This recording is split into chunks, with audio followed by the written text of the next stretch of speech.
Hey there, welcome back to Online Marketing Foundations. We're still in Module 4, Convert Your Audience to Buyers. Now, in the last lesson, we talked about how to create your sales plan. Now, here in Lesson 3, we're talking about how to create your offer. And this is a key piece. Hopefully you get this. Hopefully you understand this. Going all the way back to Module 1, you learned in Module 1 that part of being a marketer is understanding your audience so well that you can create the perfect offer for them. So this is the lesson about creating that offer, about really, how do you have to think about that and go through that process. So that's what we're going to be talking about, the different elements, how to be thinking about it, etc.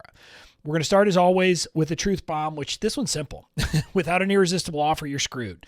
And, sorry to be so blunt about it, but that's the reality. The best marketing and promotions and everything else isn't going to work if you miss this one piece, because it's a critical part of marketing. So I want you to understand that having the right offer for your people is the kind of the thing that you have to nail if you want to have any chance of converting them to buyers. So we're going to talk about how you do that, how you put it together. Now, I want to be clear, a lot of this work is something you're going to have to do through understanding your people. But once you understand your people and kind of the problems they face and what they want, you'll be able to really create this for them. So that's kind of the truth bomb we're starting with. Now, let's talk about what you're going to learn. You're going to learn the elements of an irresistible offer, how to design your product, which is part of your offer, and then how to design the other elements of your offer, the other stuff. We talk about products separately because it's a critical piece here in this. So let's start with the elements of an irresistible offer. An irresistible offer is about the product, the price, the bonuses, and the guarantee. Those are kind of the four different components that you need to have in an irresistible offer. The product is this is the primary part of your offer. It's the combination of features and things and whatever that solve your customer's problem. So a product can be any number of things. It could be a service, but the point is it's the thing that solves your customer's problems. That is the product. And we're going to talk about that kind of in depth and what that means, what it could look like, etc. We'll talk all about that in the product section. The price, well, this is pretty obvious. It's what the customer will pay for the solution. So that's an important piece. The guarantee is something that removes risks for your customers. It could be a refund policy or other what's called risk reversal mechanism. We'll kind of talk about what that looks like in a bit later in this lesson. And the bonuses are the add-ons that aren't part of the core product, but that will help at least some folks in your audience get results. So that's kind of how you can think of bonuses. So that's it. Again, product, price, guarantee, bonuses. When you nail these elements, people will be begging to buy. You won't have to sell because you have something that, going back again to that the statement from Peter Drucker that we talked about in the very first module, one of the very first lessons, you can simply say, here's my thing, and they're going to say, yes, I want it. When you actually nail these elements, that's what can happen. So that's kind of an offer in a nutshell. Now let's talk about designing your product. A stellar product is the most important element of an irresistible offer. That just is what it is. If your product is crap, your offer can't be good because, your product is ultimately how you are solving their problems. And again, a product is the combination of the elements that solve a particular problem for a particular person. That's how I'm defining product here so that you kind of understand everything that fits into what we are going to call your product. And in the process of niching, hopefully you've identified by this point a particular person or a particular group, I should say, and the particular problem. Because you can't do that until you actually, or you can't create a great product until you've done that. But hopefully you've done that. And in defining that, your product, based upon that, you're going to kind of go back to the issue, and specific is better. So Instagram for course creators as like a product will be better than social media for entrepreneurs. You can see how we're being more specific, number one, in the kind of social media or the social media platform and the people, right? So entrepreneurs is broader than course creators and social media is broader than Instagram. So by being specific, we will be better. Once you've defined the particular person and the particular problem, which hopefully you've done already, you decide on the product type. Like, what is the base thing that you'll be doing? And there's a lot of different options, but I kind of put things into 4 different quadrants. You have tools, you have recurring revenue models, you have courses, and then you have high ticket offer or high ticket programs or products. So those are kind of the 4 general groups that you could be thinking about. Tools would be things like templates, simple kind of spreadsheet-based calculators, and physical products. Like a physical planner is a tool, if you think about it. It is something that helps people do something. So you can kind of see that these kinds of tools will generally be on the inexpensive side of the spectrum. They tend not to be really expensive products because, there's something that people use. But again, and you can also see one of the advantages of what would make it a tool is it's a very direct solution to a problem. My legal templates, very simple, very direct. You buy it, you plug in the stuff, you use it, boom, solves your problem. Calculators, I've seen things that are very helpful that'll help people, for example, do cash flow things, calculate all of these different things, help them figure out maybe how to run Facebook ads. All of those different things are there and are simple and useful tools. So those are kind of tools in a nutshell. Your audience, that might be what they need. Again, on the legal stuff side of my business, all I sell basically are tools, are templates or packs of templates. And so some of my offers get relatively expensive. At the time of recording this, I have my template library, which is my all access pass, which is $997. So $997 to get all my templates. But the concept is that, that's the only thing I offer on the legal stuff as a paid product, because what I've discovered is that's what my audience wants. So again, you have to think through, is that the kind of thing that your audience might want? Then there's recurring revenue products. This would be things like memberships or subscriptions to templates and software. Memberships, I tend to think of a membership as something that is about training on an ongoing basis. This was the first business stuff offer I had was this. It was called the Fans First Society. And it included training and some other, little bits of like Q&A, et cetera, each month. So that's a membership model. Then a template subscription could be thought of as a membership. It kind of is. But what it is it's something that I can think of people who have subscription models where you get social media templates each month, like, different things you can use to create and post on social media. That would be an example of that. And then software, we're all familiar with this model. In this space, we're all using it. I use multiple pieces of software as part of my business. And then some, entrepreneurs who are thought leaders eventually create their own software to be part of their product. So that's kind of the recurring revenue model and the different things you can do there. These can be kind of all over the place. You could have, very inexpensive all the way up to more expensive depending on what you are. But because they're recurring, they tend to bring in more money than an individual like tool would, because people will continue paying month to month. Then the next category is courses, and you could have everything from like a paid 1 hour workshop that's done live. You could have a do-it-yourself course where there's no support, where people just get content. And then there's courses that include support, and maybe it's like really active question and answer or coaching sessions or helping people work through the problems, etc.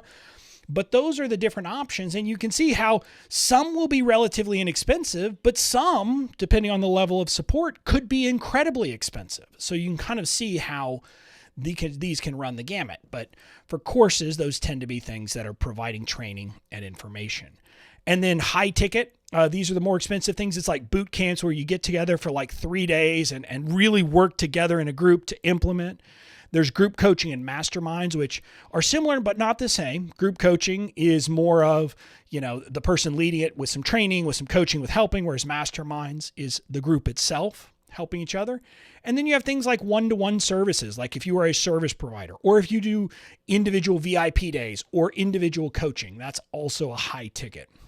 These types of programs tend to be about implementation. Yes, there can be some training and there can be some of that, but ultimately these are about helping people get the work done. On my business stuff side of my offer, this is where I am focusing. This is where I'm focusing my attention on these pieces because it's what I believe and what I want my business to be. So Obviously, you're here in BOMU. I basically have a course here that has, all the elements of a course that a lot of people would charge for. I choose to give it away for free because of my core value of radical giving. It's a decision I've made. But so that's a high ticket. So again, those are kind of the different categories of things. But I want to give you something as kind of a warning. Some people would think of like a course is the product and the support in a Facebook group is a bonus, for example. I don't believe in doing that. My view is that if support is a key element of what your customers need, then support is part of the product. It is not a bonus. And the reason why people do this candidly is so that they can, stack the value with putting bonuses and putting all of those things. But we talked about that way back in module 1, how that's kind of a selling mentality and how it's this, we have to use these gimmicks and tactics to sell. The point I want to get across here is that the product should stand alone. In other words, customers should not need a bonus to get the results and the solution that you are offering. So if support is part of that, if any of that stuff is part of what they need to get the results, just call that the product. And that's why, for example, under courses, I had, DIY courses, but then I also had courses with support. If you're including support as part of the offer, it almost certainly is just part of the product itself.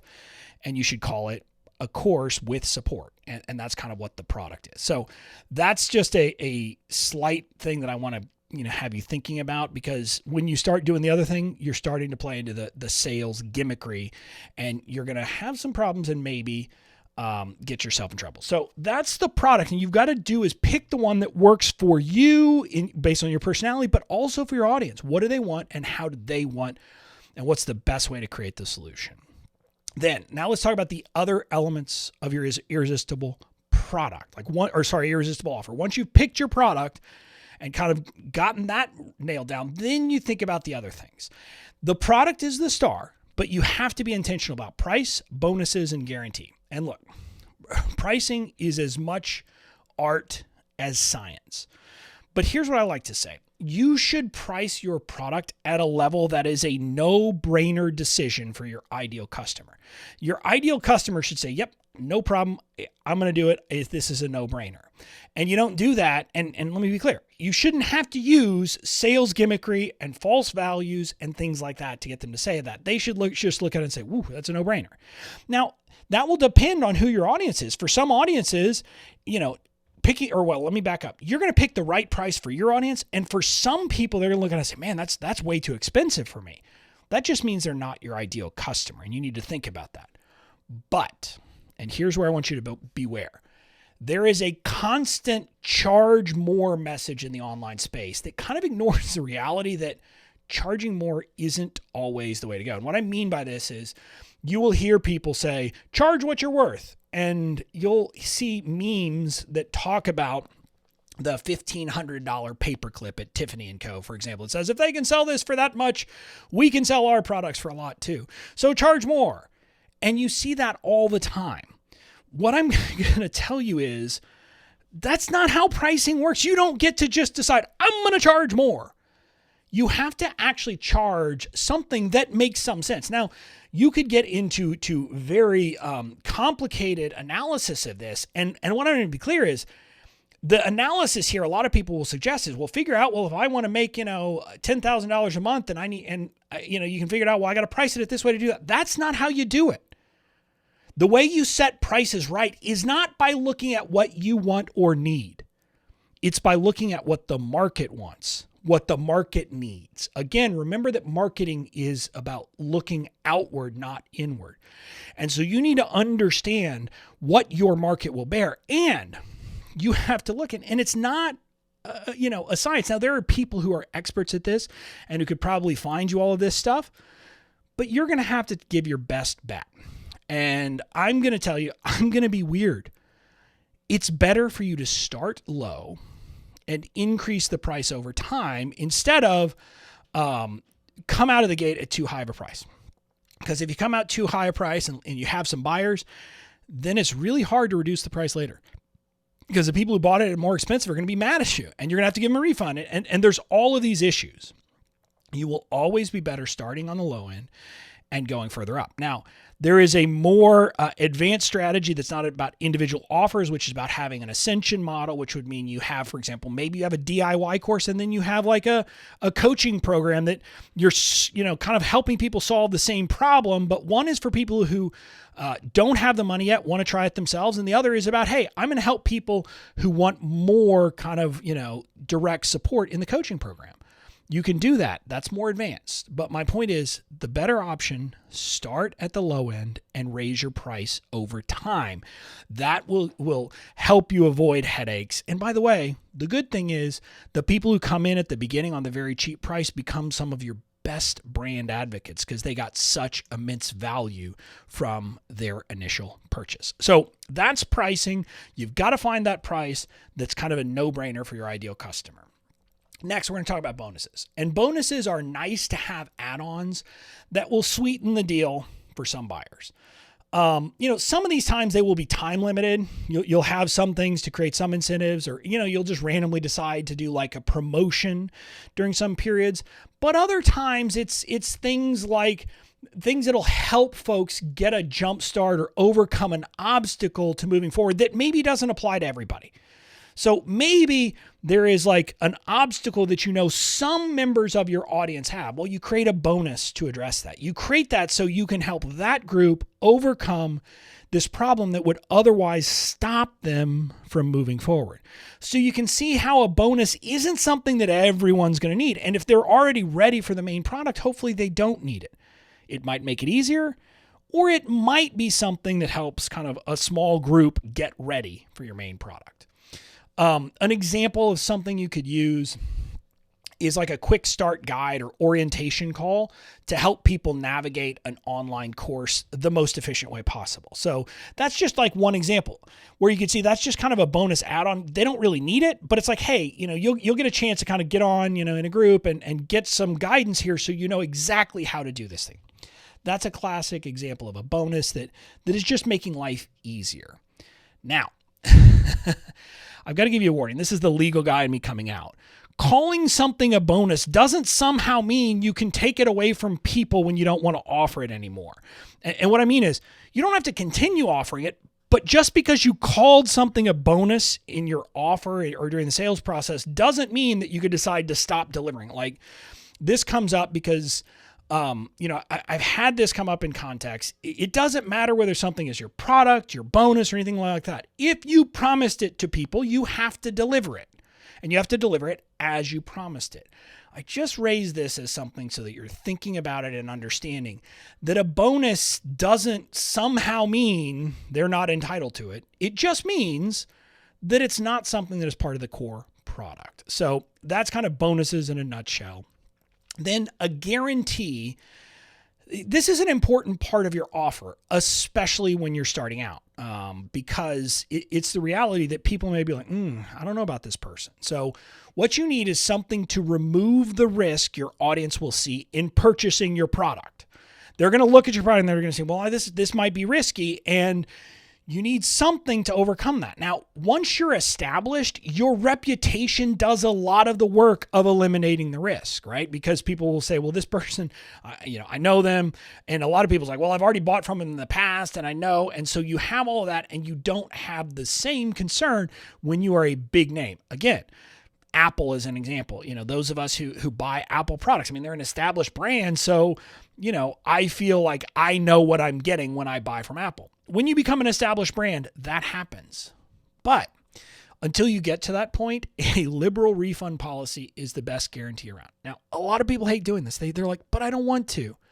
I'll simply tell you that the number of people who will actually take you up on a refund policy is normally quite small, unless you're doing something wrong somewhere else or your product doesn't deliver. Now, if your product doesn't deliver, that's a bigger problem.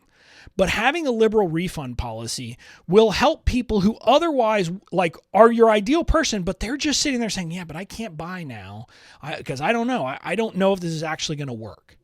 And so that gives you a sense to bring in more people to kind of get them into your world, and so you can help them. So generally, I suggest to people, my personal perspective is a no questions asked refund policy. You can decide how long it is, but it's simply, look, if you don't like it, for this period of time, you simply ask for your money back and we'll give you your money back. That kind of policy generates fear, and it allows you to say there is no risk here because you got time to come in and check it out. And if you don't like it, you get your money back. And so it completely reverses the risk, which is what you're trying to do. So that's the risk reversal or guarantee piece. So the key takeaway is that when you create the right product at the right price with the right bonuses and the right guarantee, selling is easy. So you need to be intentional about all of these things. So get busy creating the right offer for your audience.